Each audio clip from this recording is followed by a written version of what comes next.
Hi guys, thank you so much for clicking. Thank you for coming in. My name is Teresa. Guys, I've been away for a minute, but as I promised that I'll be back, and today I'm back with another video. So guys, listen to this. Today I want to share with you things that I wish I knew before I came to America. Because you know, now you're landing in America and you're like that green. You know the videos that you watch, and that's just a little tip of what you know about America. So these are things that I wish I knew before I came to America. And first off, guys, subscribe. I promise, like, now I'm back and I'll bring you more videos. And I apologize for being away for some time. So now, let's go to what the video is telling us today. So there are things that I wish I knew before I came to America. And when now you know, like, you just find yourself in between them. And you're like, what's going on here? Like, you want to catch up with this thing so real quick. And you know, now in America, people are so busy for you. People are so busy for you. Even calling somebody and them picking up your call is not easy. Guys are busy. Sometimes they are working the whole night, and in daytime they are asleep, and their phones are on silent. It's not that they don't want to pick your call, but their phone sometimes is on silent, and they're like, they did not even see. And when they're waking up late, and they're rushing to work, and when they're at work, they're so busy there. So these are things that, like, most of the time you just have to learn so many things by yourself. You'll be asking questions here and there. Some of the people will be good. They'll be telling you the real thing, like the truth. Some of them will be lying to you. So, you know, in between the way, you'll just get your way through. So I just told you about the topic of today. I needed to give you some tips of things I wish I knew before I came to America that got me offside, that I really had to adjust with real quick. Because time is of essence in this place. Like, you have to run. Even 10 minutes, 2 hours, 1 hour, 30 minutes, 1 minute is very important. So guys, number one is the driving. Okay, I knew how to drive, but I want to put that out there, that guys, know how to drive. Go to driving school. If you're in your mind, you're like thinking, like, there's a day I feel like I want to get out of my country and go out there abroad. Know how to drive. It is very, very important.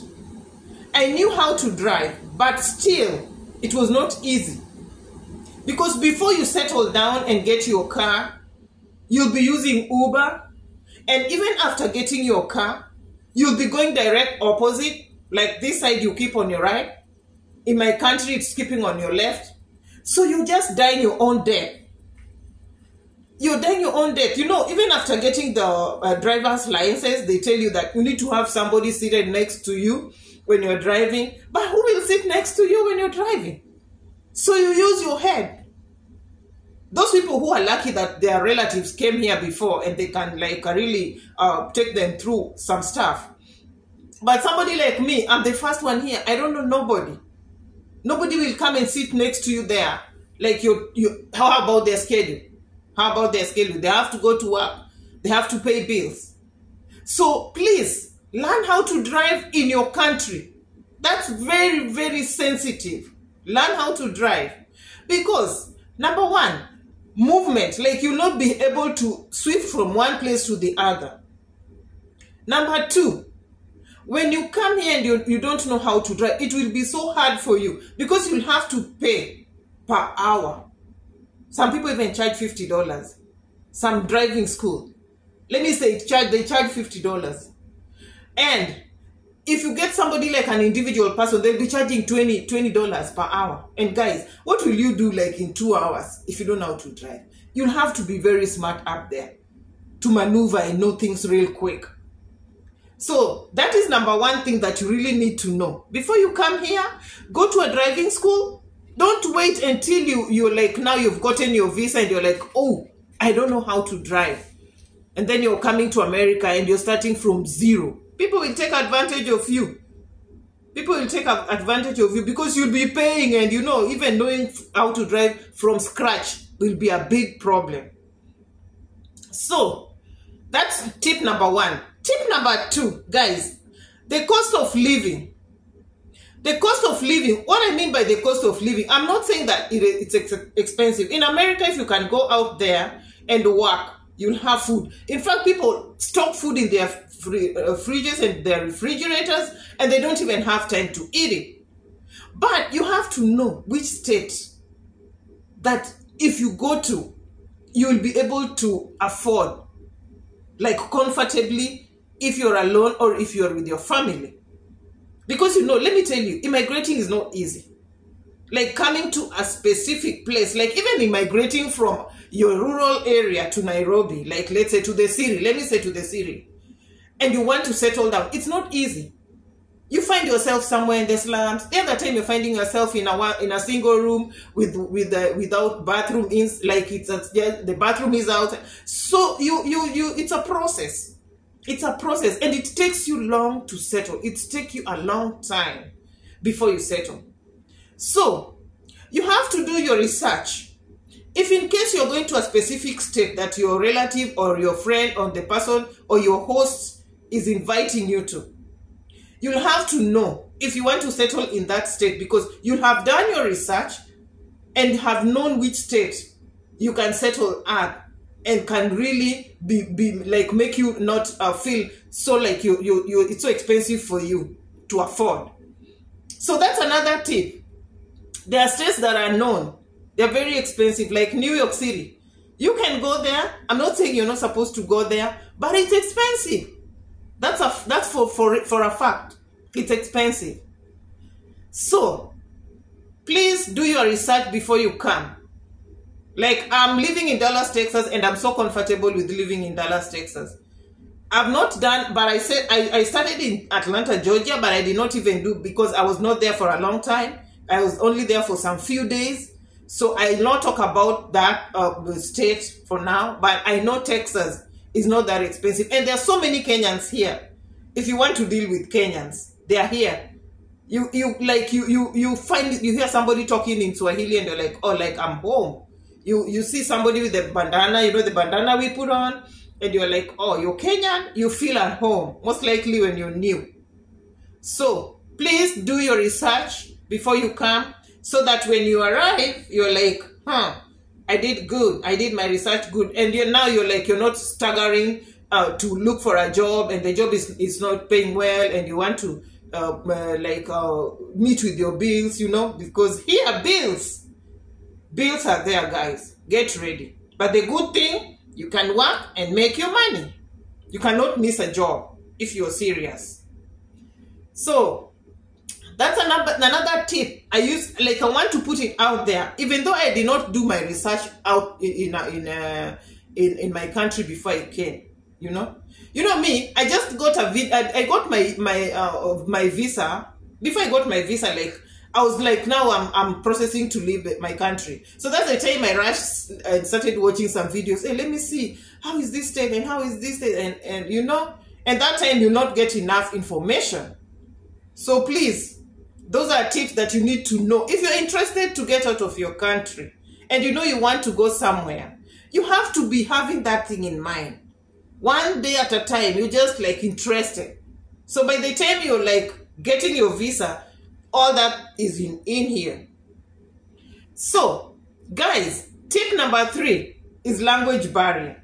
Hey, this one, I remember there's a video I aired out about me coming from Atlanta, Georgia, and I was like somewhere the bus had stopped, and we went out there. That's the time I was 4 days old in America.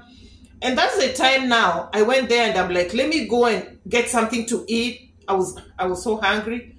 Guys, I could not get a thing of what these people are saying. I could not. They have their own slang. I could not get a thing.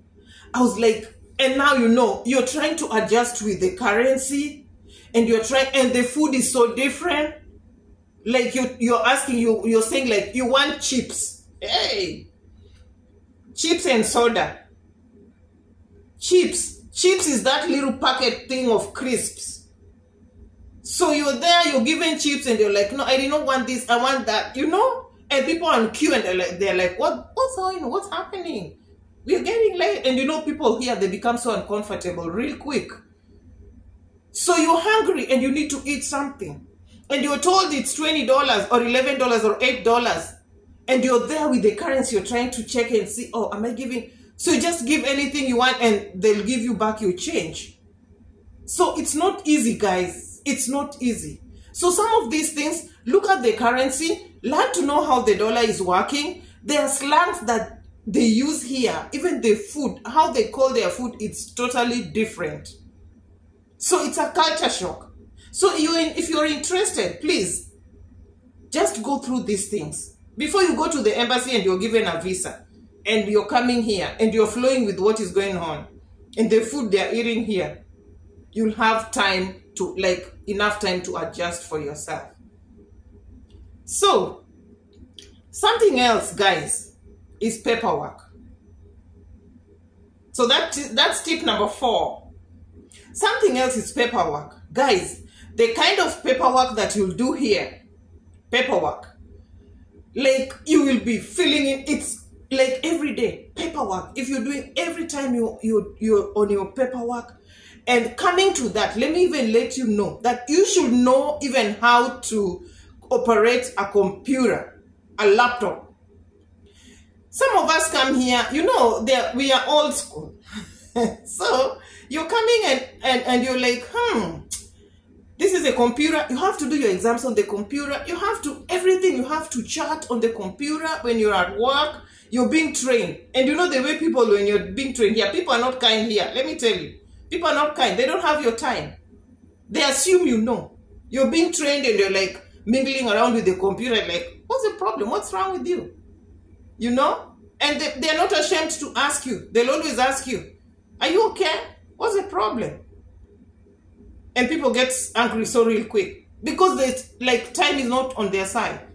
So I remember of a story of another lady that came here. She was old and she was driving, you know, and you know the GPS.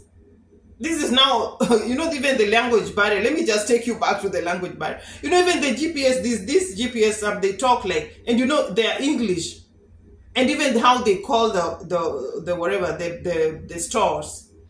So this lady could not even understand what the GPS is saying. So she went round and round and round. And you know now, you're in America and you're driving in a quarter mile, turn right, slide left. And you're like, even me, it happened to me. You're being told, slide left. And before you know it, instead of sliding left, you're going to the junction and turning left. And it will just start, and you get confused and you get stressed up in the car. And that's the time now you start even praying. American roads are not the same as our roads there in Africa. They're complicated. And you have to know them. And you have to go for interviews. So, let me bring you back to the paperwork. Paperwork, you have to do them. Some of them in the computer, the exams. Can you imagine going to do your exams in the computer and you're not even conversant with it? So learn these things. Learn them. The computer, using computer is not hard.